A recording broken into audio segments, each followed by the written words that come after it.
Minha mãe vive obcecada por me ver com filhos, como se minha vida inteira girasse em torno de um útero que ela acha que pertence a ela. Cresci em Salvador, Bahia, numa casa cheia de expectativas e tradições sufocantes, onde o mar e o calor pareciam menos opressivos que as ideias de Dona Lúcia, minha mãe. Desde pequena, senti o peso do que ela chamava de o chamado natural da mulher. Não era só uma frase solta, era uma missão, um dogma que ela incutiu em mim e na minha irmã, Daniela, com uma determinação que beirava o fanatismo. Quando eu tinha 8 anos, Dona Lúcia começou a nos fazer usar cintas estranhas, cheias de areia, amarradas na barriga. É pra vocês sentirem como é ser mãe, dizia ela, enquanto ajustava os 10 quilos de peso em nossos corpos infantis. Era um ritual diário. Horas carregando aquele fardo, andando pela casa com postura impecável, enquanto ela nos fazia assistir a vídeos de partos naturais, narrando cada detalhe com um brilho nos olhos que me dava arrepios. Respirar fundo, meninas, como se estivessem trazendo vida ao mundo, ela comandava. Se eu ou Daniela reclamássemos, ela adicionava mais peso com um olhar severo. Mães de verdade não choramingam. Naquele tempo, eu não entendia o quão doentio era aquilo. Achava que todas as mães faziam o mesmo, que era normal. Daniela, 2 anos mais nova, parecia se adaptar melhor. Aos 12 anos, ela já caminhava pela casa esfregando a barriga falsa, falando com um bebê imaginário, imitando os gestos que via nos vídeos. Minha mãe a elogiava, chamava-a de minha pequena santa, enquanto eu recebia olhares de desaprovação por questionar ou hesitar. Ana Clara, você precisa se entregar ao seu propósito, ela dizia, como se minha relutância fosse uma falha de caráter. Aos 16 anos, Daniela começou a implorar para ser uma mãe de prática para as amigas de Dona Lúcia, um grupo de mulheres que frequentava nossa casa para o que minha mãe chamava de círculo de fertilidade. Eram encontros estranhos, com conversas sobre ciclos hormonais, ovulação e a glória de gerar vida. Eu me escondia no quarto tentando estudar para o vestibular, mas os sons de risadas e orações ecoavam pela casa. Quando Daniela completou 18 anos, minha mãe organizou uma festa gigantesca não para celebrar a formatura do ensino médio, mas para comemorar o primeiro contrato de Daniela como barriga de aluguel. A sala de estar, decorada com flores brancas e fotos de bebês, parecia um altar. Todos a chamavam de abençoada, anjo da vida, enquanto eu ficava num canto, sentindo-me como uma estranha no mercado de carne. Nos 3 anos seguintes, Daniela carregou 3 bebês para casais diferentes. Cada vez que voltava do hospital, Dona Lúcia a exibia como um troféu, levando-a para visitar tias, primos e vizinhos no bairro da Pituba. Olhem minha filha generosa, dando o dom da vida. Logo ela anunciava, orgulhosa. Enquanto isso, eu me dedicava à faculdade de biomedicina na UFBA, trabalhava como voluntária em abrigos para mulheres em situação de violência e estudava sobre autonomia corporal. Mas nada disso importava para minha mãe. Que desperdício de um útero perfeitamente bom, ela dizia a quem quisesse ouvir, apontando para mim com um suspiro de decepção. Daniela, por outro lado, era a filha ideal, a que abençoava famílias com seu corpo. Eu via Daniela mudar a cada gravidez. Seu sorriso, antes tão vivo, parecia forçado. Seu corpo, jovem e forte, começava a mostrar sinais de exaustão e inchaço. Dores nas costas, olheiras que ela tentava esconder com maquiagem. Mas ela nunca questionava. Quando eu tentava conversar, sugerir que ela descansasse ou pensasse em si mesma, ela repetia as palavras da nossa mãe. É minha vocação, Ana Clara. Você não entende porque ainda não sentiu o chamado. Eu queria gritar que aquilo não era vocação, era lavagem cerebral. Mas como convencer alguém que acreditava estar cumprindo um propósito divino? Aos 28 anos, eu já trabalhava em projetos que ajudavam mulheres a escapar de situações de violência reprodutiva, muitas vezes enfrentando famílias que as forçavam a casar ou ter filhos contra a vontade. Eu senti que ele estava fazendo a diferença, que minha vida tinha propósito. Mas em casa, a pressão só aumentava. Dona Lúcia começou a organizar jantares familiares com um propósito claro: me convencer a entrar na linha. Ela convidava casais que haviam contratado Daniela, médicos de clínicas de fertilidade, até uma psicóloga que insistia em falar sobre meu bloqueio emocional com a maternidade. Eu me sentia encurralada, como se minha resistência fosse um crime. Uma noite, recebi um convite para um jantar na casa de Daniela, no bairro do Imbuí. Achei que seria mais uma celebração de gravidez, a 4ª de Daniela, pelo que eu sabia. Mas algo no tom da mensagem de minha mãe me deixou inquieta. Você não está ficando mais jovem, Ana Clara, ela escreveu. Precisamos conversar sobre seu futuro. Eu deveria ter desconfiado. Deveria ter percebido que aquele jantar não era só mais uma tentativa de pressão. Era o começo de algo muito mais sombrio, algo que eu nunca poderia ter imaginado. Cheguei ao apartamento de Daniela no Imbuí com uma sensação de desconforto que não conseguia explicar. O bairro, com suas ruas arborizadas e prédios modernos, parecia calmo, mas algo no ar me deixava nervosa. Minha mãe, Dona Lúcia, havia insistido tanto naquele jantar que eu não consegui dizer não, apesar de todos os alarmes internos soando. É só uma reunião de família, ela disse pelo telefone, mas o tom dela era firme demais, quase autoritário. Daniela, grávida pela 4ª vez, abriu a porta com um sorriso que não alcançava o olho. Que bom que você veio, Ana Clara, ela disse, pegando a barriga de forma quase mecânica. A sala estava cheia de rostos familiares e outros nem tanto. Tias do bairro da Graça, primos distantes, uma mulher que eu vagamente reconheci como parte do círculo de fertilidade da minha mãe. No centro, Dona Lúcia reinava, servindo acarajé e vatapá, como se fosse uma anfitriã perfeita. Mas seus olhos estavam fixos em mim, avaliando cada movimento. Sentei-me ao lado de Daniela, tentando ignorar o peso do ambiente. A conversa começou leve história sobre o carnaval, o calor de Salvador, os planos para o São João. Mas aos poucos, o tom mudou. Você não está ficando mais jovem, Ana Clara, disse Dona Lúcia, interrompendo uma risada coletiva. Todos os olhos se voltaram para mim. Já passou da hora de pensar no seu futuro, no seu legado. Antes que eu pudesse responder, ela continuou com um sorriso que parecia ensaiado. Por isso, tomei a liberdade de marcar uma consulta para você na Clínica Bênçãos da Vida, aqui em Salvador. Meu estômago revirou. A clínica Bênçãos da Vida era onde Daniela fazia seus contratos de barriga de aluguel, um lugar que eu evitava como se fosse amaldiçoado. Eu não quero filhos agora, mãe, respondi, tentando manter a voz firme. Estou focada na minha carreira, nos meus projetos. Dona Lúcia riu, como se eu tivesse feito uma piada. Carreira é ótimo, querida, mas nada substitui a maternidade, você vai ver. Antes que eu pudesse protestar, ela tirou uma seringa da bolsa cheia de um líquido transparente. É só um empurrãozinho hormonal, disse, como se fosse a coisa mais natural do mundo, para ajudar seus ovários a se prepararem. O ar sumiu da sala. Tentei me levantar, mas 2 tias me seguraram pelos braços, com uma força que não combinava com seus sorrisos. É pro seu bem, Ana Clara, uma delas sussurrou. Daniela apenas olhava para o chão, sem dizer nada. Antes que eu pudesse gritar, senti a picada da agulha na minha coxa. O líquido queimou como fogo, espalhando-se pelo meu corpo.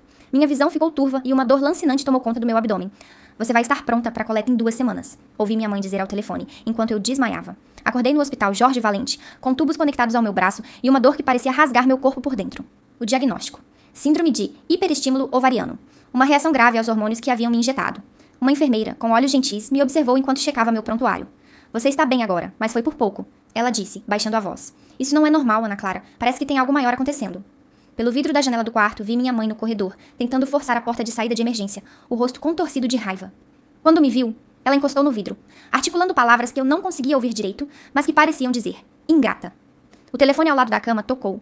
Era o detetive Roberto, da Polícia Civil. Senhora Ana Clara, estou investigando um padrão de casos envolvendo clínicas de fertilidade, disse ele com um tom grave. Sua mãe trabalha na área médica? Meu coração disparou.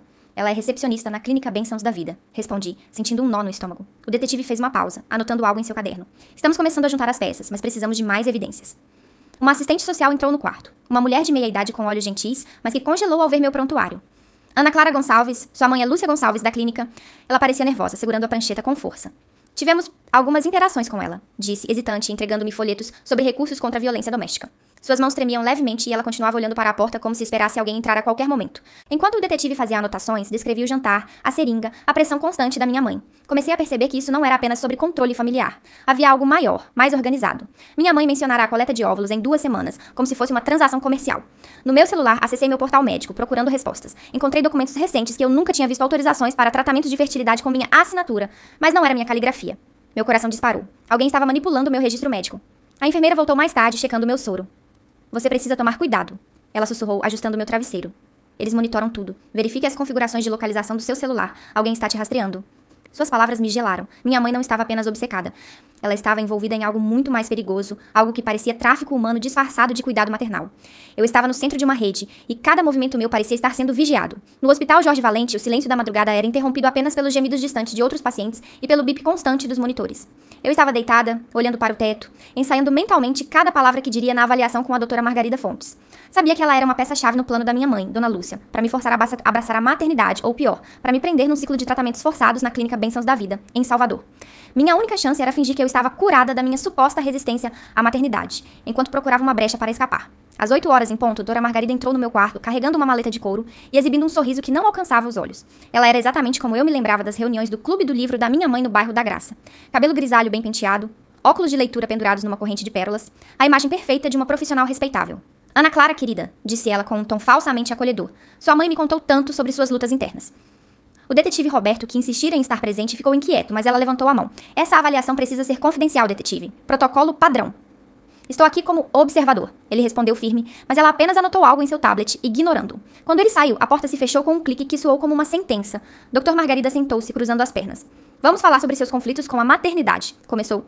Sua mãe mencionou que você tem brincado com bonecas recentemente. Fiquei atônita. Bonecas. Eu não... Ela me interrompeu, mostrando uma foto no tablet bonecas de bebê, que eu nunca tinha visto escondidas no fundo do meu armário no apartamento da Barra. Foram encontradas na sua casa, disse ela, com um olhar que misturava pena e acusação. É comum que mulheres com desejos reprimidos expressem isso de forma inconsciente. Essas bonecas não são minhas, protestei, mas minha voz soou fraca até para mim mesma. Ela digitou algo rapidamente, murmurando sobre negação. Então mudou de tática. Conte-me sobre sua inveja da Daniela. Ela tem uma gravidez bem-sucedida, uma família amorosa, a admiração de todos. Enquanto isso, você... Ela fez uma pausa, inclinando a cabeça. Você parece perdida. Meu celular vibrou na mesa, mas antes que eu pudesse pegá-lo, ela o confiscou com um movimento suave. Vamos nos concentrar, Ana Clara. Enquanto ela falava, notei um saque de mais 5 mil reais. Meu desespero crescia. Daniela voltou durante o horário de visitas, trazendo suas 5 crianças. Elas se sentaram em silêncio, enquanto Daniela falava sobre como eu deveria aceitar o amor da mamãe. A mais velha, Sofia, parecia confusa, olhando para mim como se tentasse entender por que eu estava ali. Você vai ser uma mãe tão boa, tia Ana, disse Daniela. Mas seus olhos estavam vazios, como se ela estivesse recitando um roteiro. Naquela noite, a enfermeira que me ajudara antes passou pelo quarto e sussurrou: "Não tome os remédios que trouxerem com o café da manhã. Eles vão te sedar para te manter dócil." Ela me entregou outro pedaço de papel com o mesmo número de antes. "Memorize e destrua", disse, antes de sair. Destruí o papel, mas a ideia de que havia outras pessoas mulheres, talvez que sabiam o que acontecia na clínica, me deu um fio de esperança. Eu sabia que a audiência de tutela estava marcada para dali a poucos dias. Se minha mãe conseguisse a tutela médica, ela poderia autorizar qualquer procedimento em meu nome até uma gravidez forçada. Minha única saída era continuar fingindo, convencer a doutora Margarida e minha mãe de que eu havia aceitado o meu propósito. Durante a noite planejei cada gesto, cada palavra. Eu precisava ser a filha que Dona Lúcia queria, grata, submissa, pronta para abraçar a maternidade. Mas por dentro, eu estava juntando forças para lutar pela minha liberdade. No Hospital Jorge Valente, cada hora parecia um teste de resistência. Eu sabia que, para escapar das garras da minha mãe, Dona Lúcia, e da doutora Margarida Fontes, precisava ser convincente. A audiência de tutela estava se aproximando, e qualquer passo em falso poderia me prender num ciclo de internações e tratamentos forçados na Clínica Bênçãos da Vida, em Salvador. Minha estratégia era clara: fingir que eu havia encontrado meu propósito como mãe, enquanto procurava uma maneira de reunir provas e recuperar minha vida. Na manhã seguinte, comecei minha performance em uma sessão de terapia em grupo no hospital. 6 mulheres sentadas em círculo, cada uma carregando suas próprias histórias de luta, observavam enquanto o terapeuta, um jovem de rosto sério chamado Dr. Felipe, pedia que compartilhássemos nossos conflitos com a fertilidade. Quando chegou minha vez, levantei a mão, deixando minha voz tremer de propósito. "Acho que finalmente entendi", disse com lágrimas ensaiadas. "Passei anos fugindo do que realmente quero: ser mãe." As outras mulheres assentiram, algumas com olhares de empatia, outras com expressões vazias, como se já tivessem sido moldadas pelo sistema. Dr. Felipe sorriu, anotando algo em seu caderno. "Isso é um grande progresso, Ana Clara. Conte-nos mais." Falei sobre um sonho inventado, onde eu segurava um bebê nos braços, sentindo o chamado da maternidade. Cada palavra queimava a minha garganta, mas eu sabia que precisava ser perfeita. Na sessão individual, com a doutora Margarida, mais tarde, fui ainda mais longe. "Quero pedir desculpas." Comecei torcendo as mãos no colo. "Você estava certa. Usei minha carreira para evitar enfrentar meu desejo de ser mãe." Ela praticamente brilhou de satisfação, digitando furiosamente no tablet. "Isso é maravilhoso, Ana Clara. Um avanço significativo." No final da sessão, ela sugeriu: "Acho que devemos contar à sua mãe. Ela ficará tão feliz." Dona Lúcia apareceu no horário de visitas, trazendo um vestido de gestante e um livro sobre nutrição na gravidez. "Você está começando a entender, querida", disse com um sorriso que me deu náuseas. Fingi gratidão, vestindo o vestido e folheando o livro enquanto ela me observava. Daniela também veio com suas 5 crianças que brincavam inquietas no quarto. "Você vai adorar ser mãe, Ana", disse ela, mas sua voz soava mecânica, como se repetisse um mantra. Sofia, a filha mais velha, me olhou com curiosidade, como se tentasse decifrar o que estava acontecendo. Naquela noite, uma surpresa. João, meu ex-namorado, apareceu durante o horário de visitas. Ele parecia exausto, com olheiras profundas, e hesitou antes de falar. "Sua mãe me ligou, Ana. Disse que você estava passando por uma crise. Eu não sabia o que pensar." Meu coração apertou. João e eu havíamos terminado há 2 anos, mas ele era uma das poucas pessoas em quem eu confiava. Tentei explicar, mantendo a voz baixa para não alertar as enfermeiras. "Ela está manipulando todo mundo, João. Eles me drogaram. Estão tentando me forçar a fazer tratamentos de fertilidade." Ele franziu a testa, confuso. "Mas ela me mostrou mensagens suas, dizendo que você queria filhos, que estava pronta." Fiquei gelada. Minha mãe havia acessado meu celular e falsificado mensagens antigas, usando uma conversa de 2 anos atrás, quando mencionei casualmente que talvez quisesse filhos algum dia. Ela transformara isso numa narrativa de obsessão. "Você acredita em mim, não é?" Perguntei desesperada. João hesitou, mas assentiu. "Eu acredito. Mas você precisa sair daqui. Eles estão te cercando." Antes que pudéssemos continuar, a enfermeira interrompeu, dizendo que o horário de visitas havia acabado.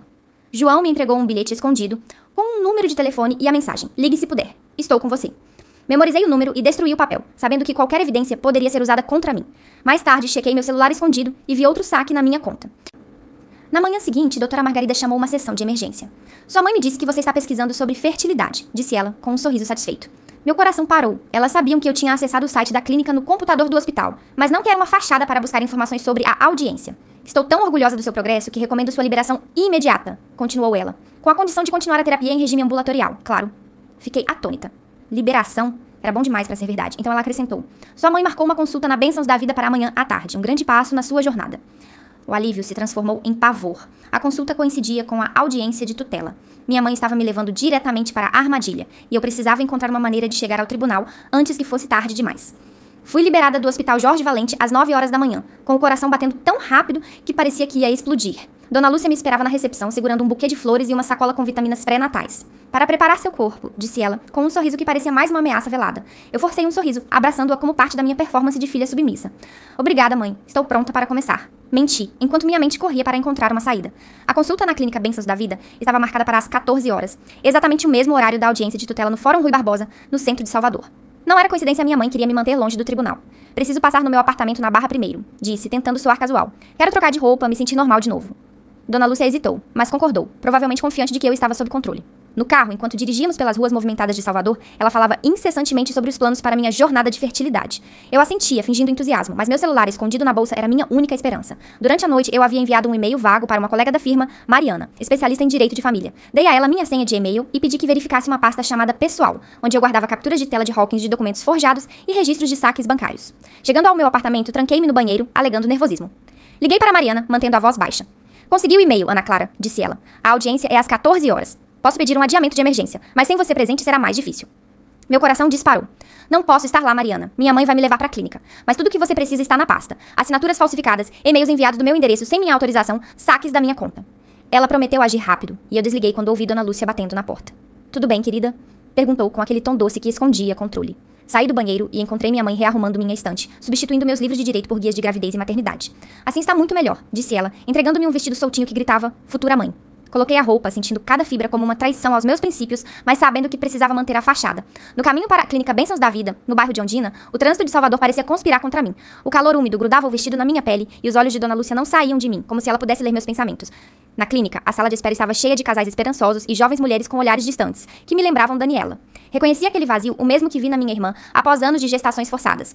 Uma enfermeira me chamou para tirar sangue, dizendo: "Sua mãe nos disse que você está animada para ajudar um casal especial." Forcei um sorriso. Muito animada. Menti. Enquanto meu relógio marcava 13h45. Eu precisava sair dali. Pedi para usar o banheiro e a enfermeira, distraída, apontou para um corredor. Em vez de entrar no banheiro, corri para uma porta lateral, chamando um carro por aplicativo no celular. O Fórum Rui Barbosa ficava a apenas 10 minutos dali, mas cada segundo parecia uma eternidade. Cheguei ao tribunal às 14h15, ofegante, ainda vestindo o ridículo vestido de gestante. A audiência já havia começado. Minha mãe estava na mesa dos peticionários com seu advogado, enquanto Mariana, na mesa da defesa, parecia aliviada ao me ver. "Meritíssima, minha cliente chegou", disse Mariana, interrompendo o juiz. Dona Lúcia virou-se, o rosto pálido de choque. "Ela deveria estar na clínica", murmurou alto o suficiente para o juiz ouvir. Ele ergueu uma sobrancelha. "Interessante. Senhora Ana Clara Gonçalves está aqui por livre vontade." "Sim, meritíssima", respondi tentando manter a voz firme. "E quero contestar essa petição de tutela." O advogado de Dona Lúcia apresentou a avaliação da doutora Margarida, alegando que eu sofria de delírios de perseguição. Mas Mariana contra-atacou, exibindo os e-mails forjados, as assinaturas falsificadas e os registros bancários que eu havia reunido. "Minha cliente foi vítima de coerção e manipulação", disse ela, enquanto eu olhava para minha mãe, cujo rosto começava a desmoronar. "Eu só queria que ela tivesse filhos como Daniela", disse Dona Lúcia, com lágrimas nos olhos. "É tão errado querer netos?" Apontei para ela com a voz firme apesar do tremor nas mãos.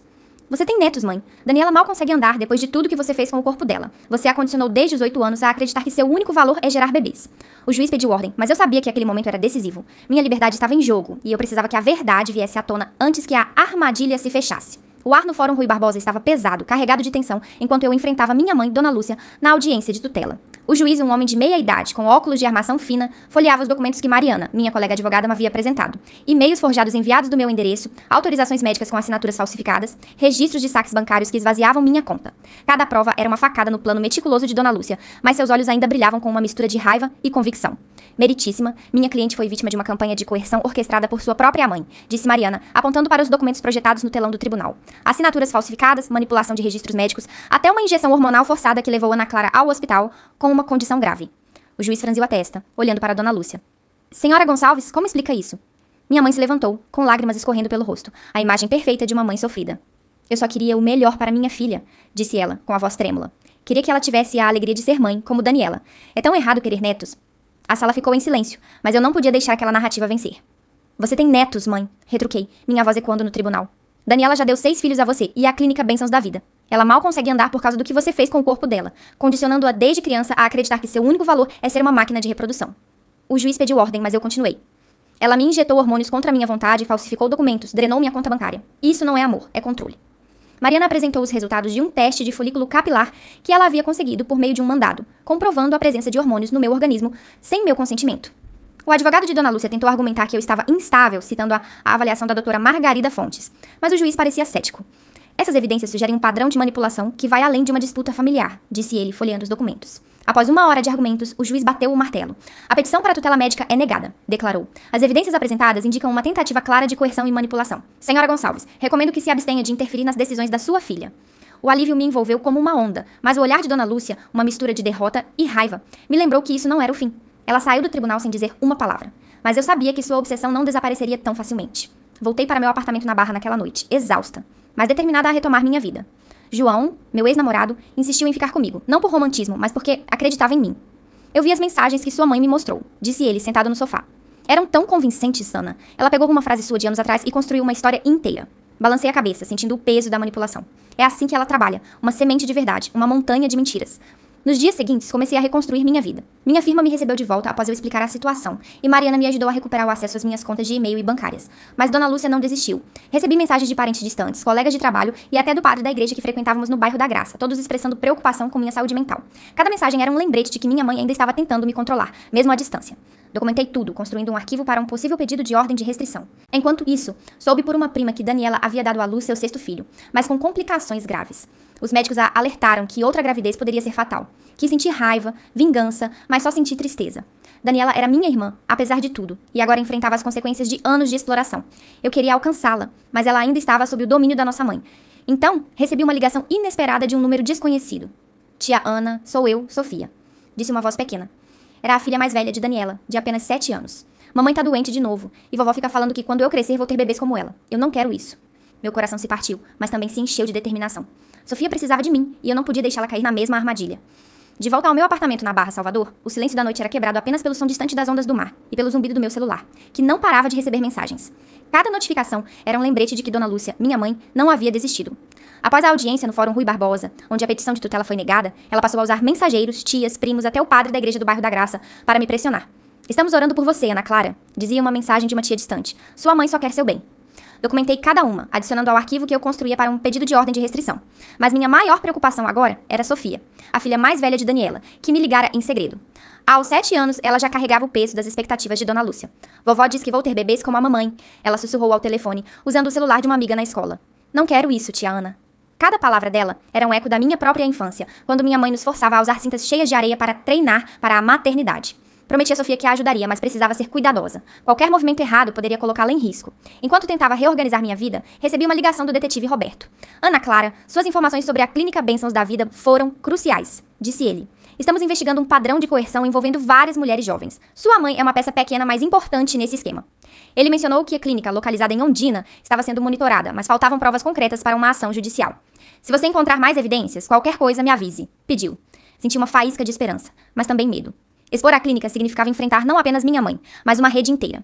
Minha firma me recebeu de volta, mas o estrago na minha reputação ainda era evidente. Colegas me olhavam com pena, acreditando na narrativa de Dona Lúcia sobre minha crise de fertilidade. Mariana, minha colega advogada, foi minha maior aliada, ajudando-me a recuperar o acesso às minhas contas e a rastrear os saques bancários. Descobrimos que o dinheiro retirado da minha conta, quase 25 mil no total, havia sido transferido para uma conta ligada à clínica. Uma noite, enquanto revisava documentos no meu apartamento, recebi uma ligação de um número desconhecido. Ana Clara, é a Carla, ex-enfermeira da Bênçãos da Vida, disse uma voz nervosa. Eu a reconheci. Era a enfermeira que me alertara no hospital sobre os remédios e o rastreamento do celular. Fui demitida por violações de sigilo, mas a verdade é que vi coisas demais, continuou ela. Eles forçam mulheres jovens a fazer tratamentos de fertilidade, muitas vezes sem consentimento pleno. Sua mãe organiza os contratos, seleciona as candidatas, há médicos e advogados envolvidos e eles pagam bem para manter o silêncio. Carla marcou um encontro em um café discreto no Rio Vermelho. Lá, ela me entregou uma pasta com cópias de documentos internos da clínica. Contratos com assinaturas questionáveis, relatórios médicos alterados, até registros de pagamentos para consultores que pareciam ser subornos. Eu guardei isso antes de ser demitida, disse ela, olhando ao redor nervosa. Mas estou com medo. Eles sabem quem fala demais. Prometi protegê-la e passei os documentos para o detetive Roberto, que ficou impressionado. Isso pode ser o que precisamos para abrir um inquérito formal, disse ele. Enquanto isso, Sofia continuou me ligando em segredo, muitas vezes do escritório da escola. Vovó levou a mamãe para o hospital de novo, disse ela uma vez, com a voz tremendo. Ela tá muito fraca.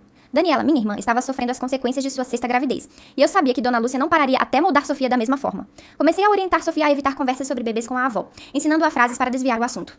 Você é mais do que seu corpo, Sofia, eu dizia. Você pode ser o que quiser. Mas a pressão de Dona Lúcia não diminuía. Recebi um convite para um jantar de reconciliação, na casa dela, no bairro da Pituba. Sabia que era outra armadilha, mas recusei educadamente, alegando compromissos de trabalho. No entanto, mensagens continuavam chegando de colegas, de amigos de infância, até de uma vizinha que dizia estar preocupada com minha saúde. Minha mãe estava espalhando rumores, tentando me isolar. Percebi que, para proteger Sofia e outras mulheres, eu precisava ir além de me defender. Era hora de expor a Clínica Bênçãos da Vida publicamente, mas isso exigiria coragem e um plano arriscado. Enquanto organizava as evidências com Mariana, senti o peso do que estava por vir e o medo de que Dona Lúcia pudesse retaliar contra Sofia ou até contra mim. O sol se punha em Salvador, tingindo o céu de laranja sobre o bairro da Barra, enquanto eu revisava os documentos que Carla, a ex-enfermeira da Clínica Bênçãos da Vida, me entregara. Contratos com assinaturas falsificadas, e-mails internos, registros de pagamentos para médicos e advogados, tudo apontava para um esquema bem estruturado de coerção reprodutiva. Sentada no meu apartamento, com as cortinas fechadas por medo de ser vigiada, eu sabia que expor a clínica seria perigoso, mas necessário. Não era só por mim, mas por Sofia, a filha de Daniela, e por todas as mulheres presas naquela rede. Sofia continuava me ligando em segredo, muitas vezes do telefone da escola no bairro do Imbuí. Tia Ana, vovó disse que eu tenho que começar a aprender sobre bebês. Ela sussurrou numa dessas chamadas, a voz tremendo. Ela trouxe uma cinta como a que mamãe usava. Meu coração se apertou. Dona Lúcia estava repetindo o mesmo ciclo de manipulação que usara comigo e com Daniela, agora com uma criança de 7 anos. Você não precisa fazer isso, Sofia, respondi mantendo a voz calma. Diga que está ocupada com a escola. Vou te proteger, prometo. Mas proteger Sofia significava enfrentar minha mãe e a clínica, e eu precisava de mais do que documentos. O detetive Roberto me atualizou por telefone. Ana Clara, suas informações sobre a clínica Bênçãos da Vida foram cruciais, disse ele. Estamos investigando um padrão de coerção envolvendo várias mulheres jovens. Sua mãe é uma peça pequena, mas importante nesse esquema. Ele mencionou que a clínica, localizada em Ondina, estava sendo monitorada, mas faltavam provas concretas para uma ação judicial. Se puder encontrar mais alguém que tenha passado por isso, podemos construir um caso maior, acrescentou. Prometi continuar procurando, mas o medo de represálias crescia a cada dia. Minha mãe, Dona Lúcia, não desistia. Mesmo após a derrota na audiência de tutela, ela continuava sua campanha para me desestabilizar. Recebi um e-mail de uma colega de trabalho dizendo que Dona Lúcia havia ligado para a firma, alegando que eu estava instável novamente. Um vizinho do prédio na Barra me parou no elevador com um olhar de pena. Sua mãe disse que você está passando por um momento difícil. Se precisar de ajuda.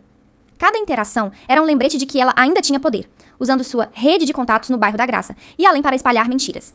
Documentei tudo, sabendo que precisaria dessas evidências para a ordem de restrição.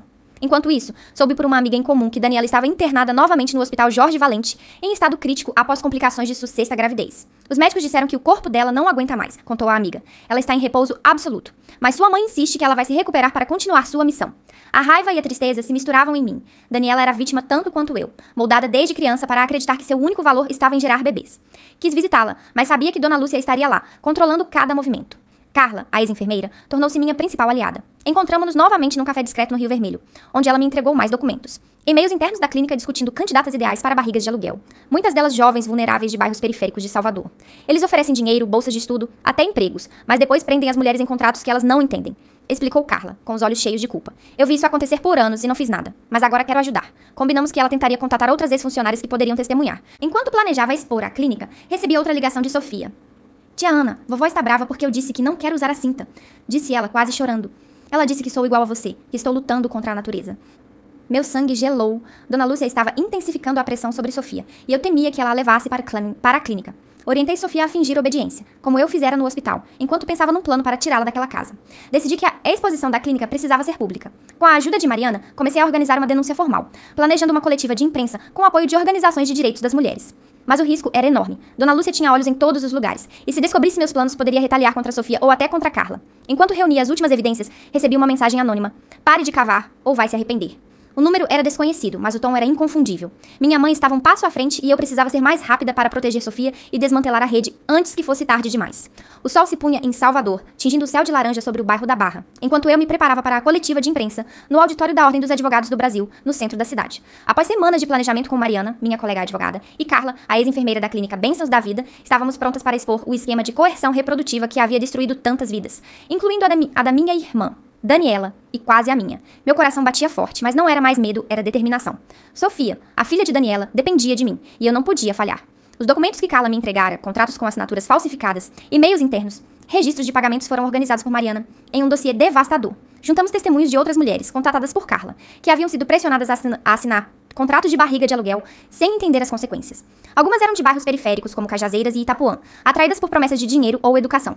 Outras, como eu, foram manipuladas por familiares.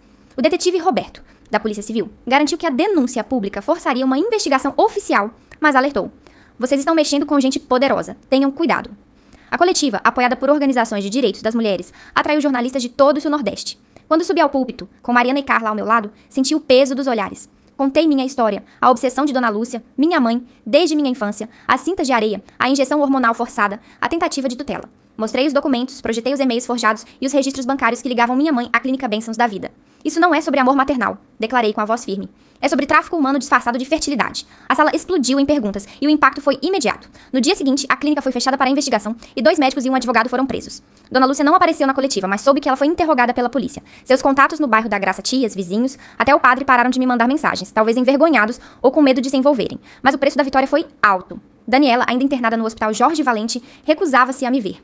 uma amiga em comum me disse que ela estava devastada, não só pelas complicações físicas de sua sexta gravidez, mas por começar a questionar a vida que levara. Ela viu sua entrevista na TV, contou a amiga. Chorou muito, mas não disse nada. Um mês depois, no enterro de uma tia distante em Feira de Santana, vi Daniela pela primeira vez desde a audiência. Ela estava numa cadeira de rodas, o corpo exaurido por anos de gestações forçadas. Nossos olhos se encontraram do outro lado da igreja, e pela primeira vez em anos vi minha irmã não a máquina de reprodução, que Dona Lúcia criara, mas a menina que dividia segredos comigo na infância. Não conversamos, mas ela não desviou o olhar, e isso foi o suficiente para me dar esperança. Sofia tornou-se minha prioridade. Continuei em contato com ela, ensinando-a a valorizar sua autonomia e a resistir às pressões de Dona Lúcia. Você pode ser médica, artista, qualquer coisa, Sofia, eu dizia. Seu corpo é seu. Quando ela completou 8 anos, organizei uma visita surpresa ao Pelourinho, onde dançamos ao som de um grupo de capoeira e rimos como nunca. Pela primeira vez, vi Sofia ser apenas uma criança, não uma futura mãe moldada pela avó. Minha vida profissional também mudou. Voltei à firma com um novo propósito: lutar pelos direitos reprodutivos de mulheres em situações como a minha. Trabalhei com Mariana em casos de coerção familiar e exploração em clínicas de fertilidade, usando minha experiência para ajudar outras vítimas. Um dia, no café onde costumava encontrar Carla, uma jovem me abordou.